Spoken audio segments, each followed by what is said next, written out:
You know, usually when I watch one of these high school shows that fills the extremely dark void in the middle of my soul, I either absolutely love it or absolutely hate it. Never have I ever felt so conflicted.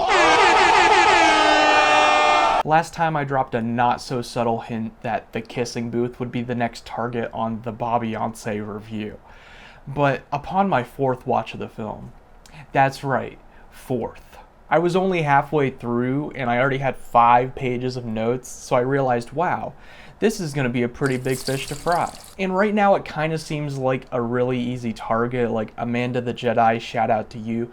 She made a video on it, so I'm in no hurry. I might just wait for the ultimate trilogy, the Vince Marcello Cinematic Universe trilogy of the Kissing Booth, to be released next year before I finally take my deep dive into that series. But until then, I decided to watch this new show called Never Have I Ever. Now, me personally, I'm not the biggest TV show fan. I much prefer a movie that's 90 minutes and then I'm done, as opposed to watching a show that takes me 8 to 10 hours, or shows with a bunch of seasons take like 40 hours. Like, I don't have that kind of time, man. So whenever I do pick a show to watch, I usually watch a lot of different pilots to see what really catches my interest.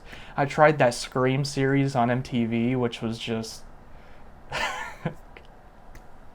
that was something. And I also started watching The Trust with Joey King, which, I mean, Joey King's in it, so I guess I'd give it a 10. Oh. Oh. But the one that really caught my interest was the show Never Have I Ever, because I only intended to watch one episode and probably never watch it again, but I ended up binging the whole thing in like a sitting, so let's get into it. Never Have I Ever was released on Netflix in April. It's very much the collaborative effort between Mindy Kaling and Lang Fisher. You may recognize Mindy Kaling from The Office as Kelly, but it would be kind of disrespectful to just undermine her with that title alone. She's also worked on The Mindy Project, she wrote Late Night, and she was also in the cinematic masterpiece A Wrinkle in Time.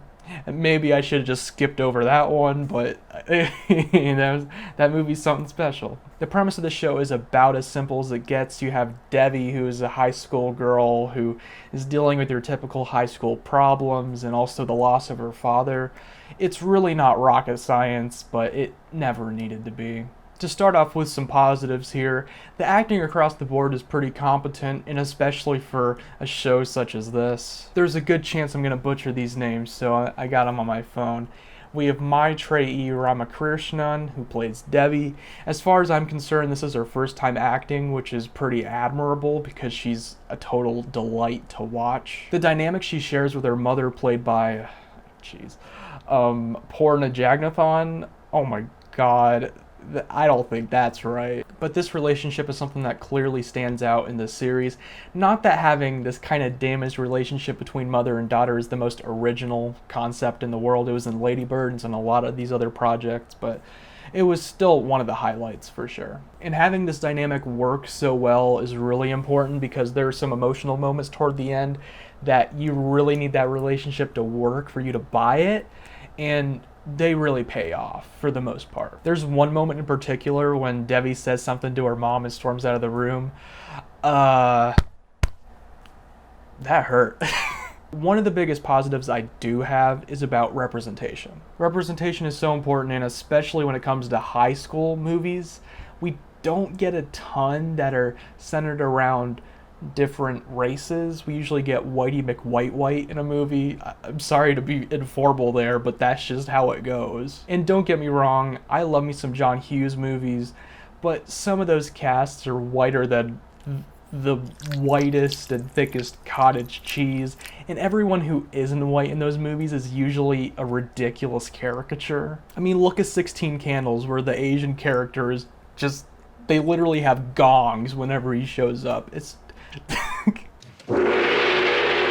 What's happening, hot stuff? Not to mention, that movie is also extremely rapey and disturbing. But even ignoring projects of the past like that, we have stuff like Tall Girl and Atypical, where there may be some supporting characters of different races, but the main leads are white, so it's just kind of more of the same. From that perspective alone, Never Have I Ever is really refreshing because to my recollection, I can't really think of another time we've seen an Indian American family as the lead in a show like this. And I didn't even mention all the really talented supporting actors in the show, like Devi's classmates and friends. For the most part, those characters are pretty well done. Now, as I mentioned in the Euphoria video, high school media in general is some of my favorite stuff to watch.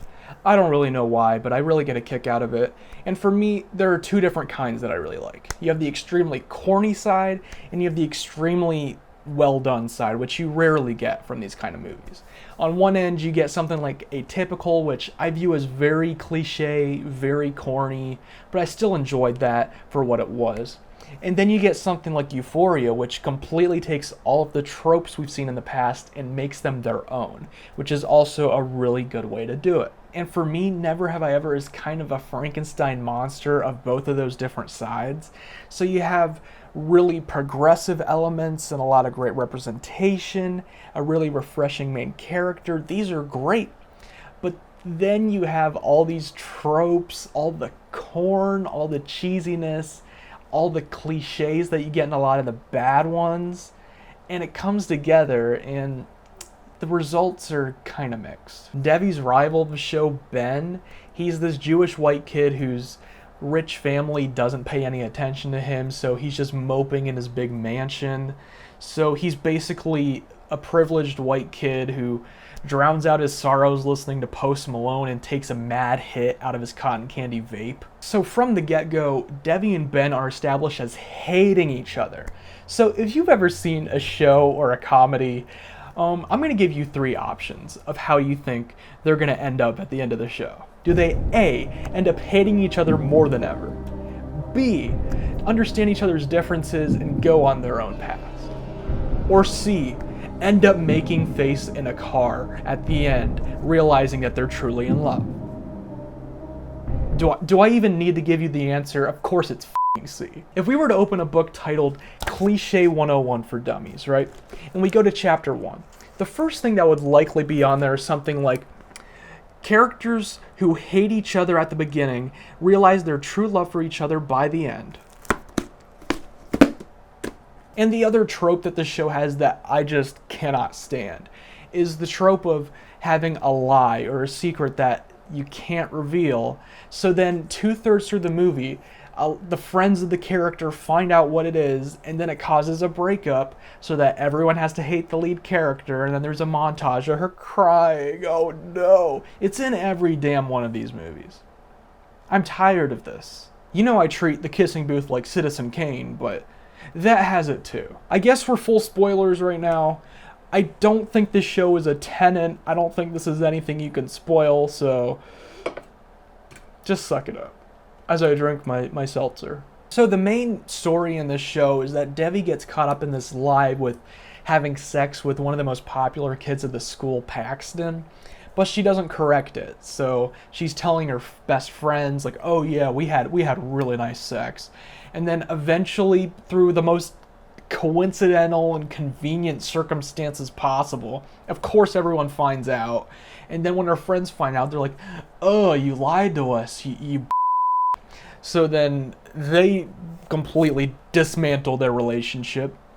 And then Devi ends up breaking with her mother that relationship, which is like, oh geez. So everything has to go wrong to transition the second to the third act. And I'm just sick of this. If this were established to already be a really cheeseball and cliche-ridden high school show, I'd be eating it up. I'd be loving this. Me personally, I love this film. But the fact that the show actually has some intelligent things to say and it's actually somewhat good, that's what makes these tropes stick out like a loose in a glory hole. You thought I was going to say like a sore thumb, but I pulled a Ryan Johnson on you. Alright, so with that established, the tropes really annoyed me in this show. But there's also some other characterization that just really bothered me. For a show that's so progressive in so many ways, they also have your typical cliche gross fat kid, which is just... like, why? Did you really need that? It's like they have this character who's just written there to be like, oh, I'm gonna throw up, or oh, I'm gonna shit my pants. Like, that's the joke. Like, he farts. And it's like, We had this exact same character in Mean Girls, which was over 15 years ago. Oh my god. This is what I mean. We have so many progressive elements, and then you have shit like this that it just kind of undermines the whole progression. For the record, Euphoria did a wonderful job with body positivity. That show handled that perfectly. This one, it doesn't even bother to try. It's just like, oh, laugh at the fat kid for being gross and disgusting. It's just stupid. One other character thing that kind of bothered me was they have a choice where they choose John McEnroe to narrate the whole thing, which when you watch the show in the first episode, you find out why they make that decision, but it's just a little weird to have this 60-year-old man narrating over a teenage girl's life. And that's the point, and they kind of joke about it, like, geez, why am I narrating this thing? But why are you narrating this thing, John? Like, did we really need to hear John McEnroe talking about Devi's sex life and saying stuff like, oh, I wonder if he's going to deflower her this time? Like, no. That's f***ed up. I don't need to hear that, ever. So to conclude here, despite some of my gripes of the really tropey nature and some other concept that I didn't really agree with here, I still thought that Maitrey's performance was really wonderful, and the show as a whole was really fun to watch. While I didn't enjoy this as much as Atypical, or especially Euphoria, God bless you, Queen Z, I definitely like this. It's a lot better than like 13 Reasons Why or something like that. Despite some of my problems here, I am optimistic about a season 2. I think the floor is cleared. You can do pretty much anything you want. Although they did establish a love triangle at the end. So, we could be going back to Trope City. And if they do enact this love triangle scenario, they'll just be living in the shadow of the kissing booth too.